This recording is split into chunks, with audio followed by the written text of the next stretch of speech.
বর্তমান সময়ের পাশাপাশি সর্বকালের অন্যতম সেরা ফুটবলার লিওনেল মেসি।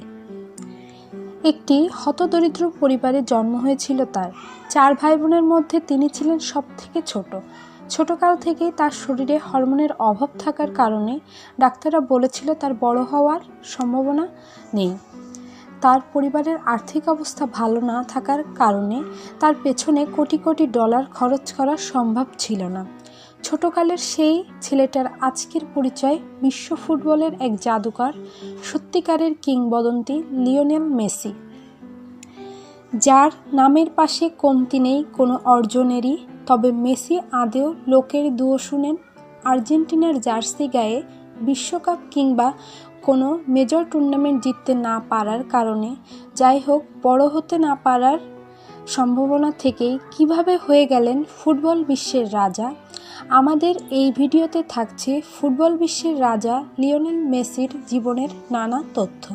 ভিডিওটি না টেনে প্রথম থেকে শেষ পর্যন্ত দেখলে বুঝতে পারবেন মেসির শৈশব থেকে বর্তমান সময়ের নানান অজানা কথা। বিশ্ব ফুটবলের সর্বকালের অন্যতম সেরা এই ফুটবলারকে ভালোবাসলে ভিডিওটি প্রথম থেকে শেষ পর্যন্ত অবশ্যই দেখবেন। মেসির জন্ম হয়েছিল 24শে জুন 1987 সালে আর্জেন্টিনার একটি ছোট শহর রোজারিওতে।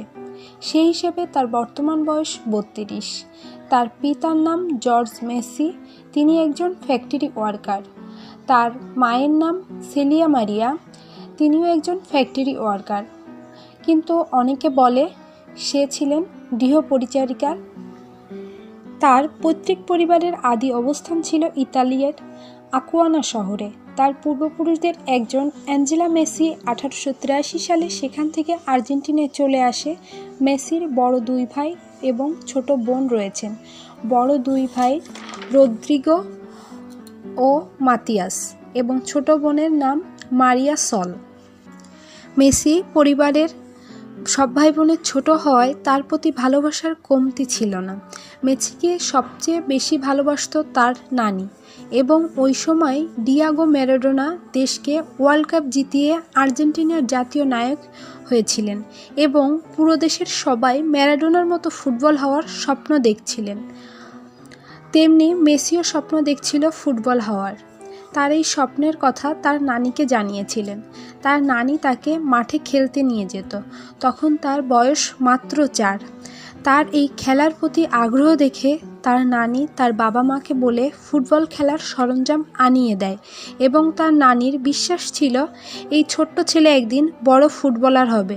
তার নানি তার 4 বছর বয়সে একটি লোকাল ফুটবল ক্লাবে ভর্তি করিয়ে দেন এবং বলেন, তুমি একদিন বিশ্বসেরা ফুটবলার হবে। তারপর 6 বছর বয়সে আরেকটা football club new old boys ক্লাবে যোগ দেন। সেখানকার কোচ তার খেলা দেখে বুঝতে পারেন এই ছেলেটা সবার সেরা। মেসির কোচ জানতেন মেসি কুকিজ খুব পছন্দ করেন, কিন্তু নিম্নবিত্ত ফ্যামিলির ছেলে হওয়ায় সে খুব একটা কুকিজ খেতে পারত না। মেসির কোচ একদিন মেসিকে বলেন, তুমি যতগুলো গোল করবে আমি তোমাকে ততগুলো কুকিজ দিব। এই কথা শুনে মেসি খুব উৎসাহ প্রকাশ করেন, আর প্রতিদিন বিকালের ম্যাচে 4 থেকে 5টা গোল দিতেন আর কোচের কাছ থেকে কুকিজ পেতেন। কোচ একদিন বলেন, তুমি যদি মাথা দিয়ে গোল করতে পারো তাহলে প্রতি গোলের জন্য 2টি করে কুকিজ পাবে। যেমন কথা তেমন কাজ, আর ছোট্ট ছেলেটা বড় বড় গোল দিতে লাগলো। সেইখানে তখন উপস্থিত ছিল কার্লো রেক্সাস, যিনি ছিলেন বার্সেলোনার সাবেক খেলোয়াড় ও কোচ। তবে সে সময় তার কাজ ছিল দেশে বিদেশে ঘুরে ঘুরে বার্সার বিখ্যাত লা মেসিয়া একাডেমির জন্য প্রতিভাবান ফুটবলার খুঁজে বের করা। এই চাকরির জন্য জীবনে হয়তো কতবা প্রতিভা আবিষ্কার করেছেন, তবে তিনি যে প্রতিভা দেখেছেন তা অসম্ভব অকল্পনীয় মনে হয়েছিল। যাই হোক, সেদিনের সেই আধাত লম্বা ছেলেটাই বর্তমানের লিওনেল মেসি। কার্লো রেক্সাস আর্জেন্টিনায় এসেছিল প্রতিভার খোঁজে। সেবার আর্জেন্টিনার কিশোর ফুটবলারদের দেখে তার মন ভরছিল না। খুঁজছিলেন সবার মাঝে অনন্য হবে যে, ইংরেজিতে স্ট্যান্ড আউট বলা হয় যাকে। বোকা জুনিয়র্স থেকে শুরু করে অন্য বড় বড় আর্জেন্টাইন ক্লাবে ঘুরে যে খোঁজ তিনি পাচ্ছিলেন না, নিউ ওল্ড বয়েজের মতো ছোট ক্লাবের মাঠে তিনি মনের মতো ফুটবলার পেয়ে গেলেন। বুঝে গেলেন এই মানিক হাতছাড়া হলে হবে ভীষণ বোকামি। কার্লোস শটান করে চলে গেলেন মেসির বাবা মায়ের কাছে। একেবারে সোজাসাপটা বলে ফেললেন বার্সেলোনার ফুটবল টিমের জন্য তাদের মেসিকে চাই। মেসির বাবা মার উত্তরটা অবাক করে দিল তাকে। তার বাবা মায়ের উত্তর এমন ছিল যে মেসি আর বড় হবে না। কার্লোস রিক্সাস যেন আকাশ থেকে পড়লেন।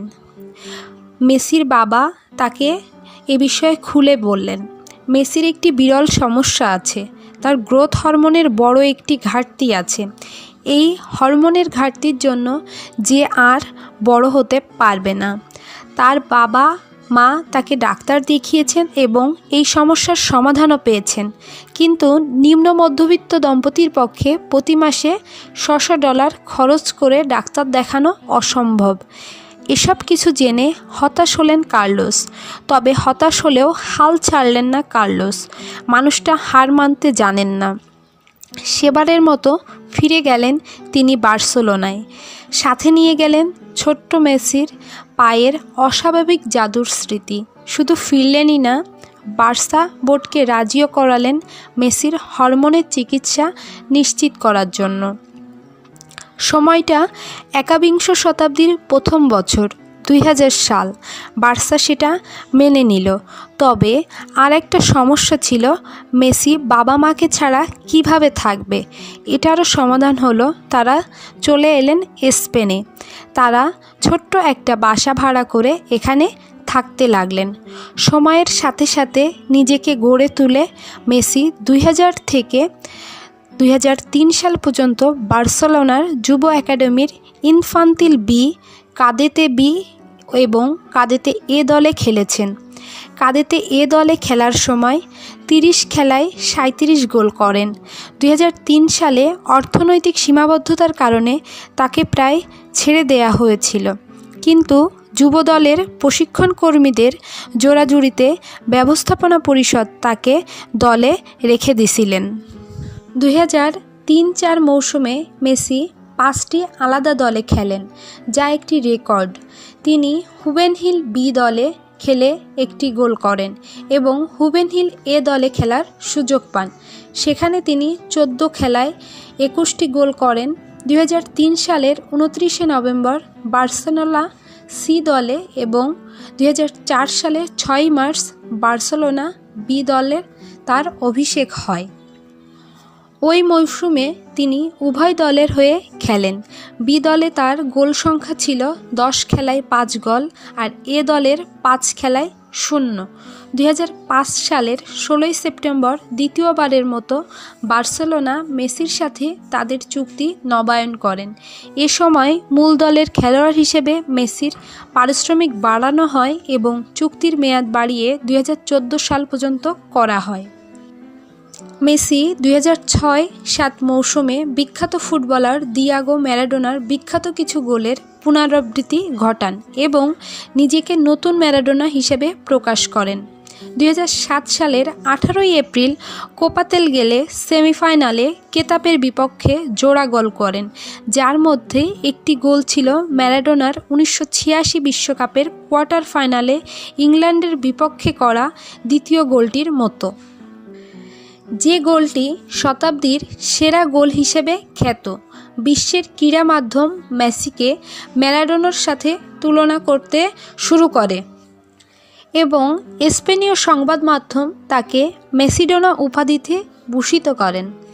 ম্যারাডোনার মতো মেসিও 62 মিটার পাড়ি দিয়ে গোলরক্ষক সহ 6 জনকে কাটিয়ে একই স্থান থেকে গোল করেছিলেন এবং কর্নার ফ্ল্যাগের দিকে ছুটে গেছিলেন। 21 বছর আগে মেক্সিকো বিশ্বকাপে ম্যারাডোনা যেমনভাবে গোল করেছিলেন, তেমনি মেসিও একটি গোল করেছিলেন, যা ছিল হ্যান্ড অফ গড খ্যাত ম্যারাডোনার গোলটির মতো। 1986 সালে ম্যারাডোনা করা প্রথম গোল ছিল এটি। সেই যে শুরু, এরপর থেকে মেসিকে আর রুখে কে? 2009 থেকে এরকম অপ্রতিরোধ্য লিওনেল মেসি 5বার বিশ্বসেরা ফুটবলার হয়েছেন। এর মধ্যে টানা 4বার বিশ্বসেরা হয়েছিল। নামের পাশে একগাদা রেকর্ড, একগাদা অ্যাওয়ার্ড। বার্সার হয়ে এক মৌসুমে 6টি কাপ জিতেছেন। আরও অনেক কৃতিত্ব আছে তার ঝুলিতে, তা বলে শেষ করা যাবে না। পৃথিবীর সবথেকে ধনী অ্যাথলেটদের একজন হবার পরেও মেসি এখনও ওল্ড বয়েজের সেই নির্লিপ্ত, সরল ছোট্ট ছেলেটিই আছেন। যশ তাকে ছোঁয়নি, অহমিকা তাকে আঁকড়ে ধরেনি। তাই মেসি বিশ্বসেরা খেলোয়াড় কিনা এমন প্রশ্নের উত্তরে বলেন, কে সেরা তা নিয়ে আমার মাথা ব্যথা নেই। বিশ্বসেরা হওয়ার পরেও তার এই নম্রতা সবাইকে মুগ্ধ করে। এবার আসি তার ব্যক্তিগত জীবন নিয়ে। তিনি বিশ্বসেরা হয়েও তার কোনো কিছুতে কোনো পরিবর্তন আসেনি। তিনি তার ছোটোবেলার বান্ধবী আন্তোনেলা রুজ্জুকে প্রেম করে বিবাহ করেন। এত যশ, বিত্তের মালিক হয়েও উদ্যম জীবন তাকে টানেনি। তিনি সেই ঘরোয়া, সহজ সরল বললেই চলে। তিনি তার স্ত্রী, বাচ্চা নিয়ে দিব্যি সংসার করছে। মেসির দরকার একটি বিশ্বকাপের। 2014 বিশ্বকাপের খুব কাছাকাছি গিয়েও ছুঁতে পারেনি আর্জেন্টিনা। এবার 2022 বিশ্বকাপের প্রথম রাউন্ডে সৌদি আরবের বিপক্ষে হেরে গিয়েছিল আর্জেন্টিনা। দ্বিতীয় রাউন্ডে মেক্সিকোর বিপক্ষে খেলে 2-0 গোলে জিতেছে আর্জেন্টিনা। মেসি কেবল বার্সা বা আর্জেন্টিনার খেলোয়াড়ই না, সারা বিশ্বের হাজারো মানুষের অনুপ্রেরণা। সকল বাধা পেরিয়ে উড়িয়ে অমরত্বের দিকে এগিয়ে যাচ্ছেন মেসি। সাফল্যের স্বর্ণ শিখর আগলে নিয়েছে পরম যতনে। মেসি গোল দিতে পারলে আকাশের দিকে ইশারা করে 2 হাত তোলে। এটা তার নানিকে উদ্দেশ্য করে উদযাপন করে। সে তার নানিকে অনেক ভালোবাসে। প্রিয় ভিউয়ার্স, ভিডিওটি ভালো লাগলে শেয়ার করুন, কমেন্ট করে জানিয়ে দিন বিশ্বসেরা কিংবদন্তি ফুটবলারকে নিয়ে আপনার অনুভূতি। আজ এ পর্যন্তই। আবার আসবো নতুন কোনো ভিডিও নিয়ে। এরকম আরও অনেক ভিডিও পেতে সাবস্ক্রাইব করে আমাদের চ্যানেলের পাশে থাকুন।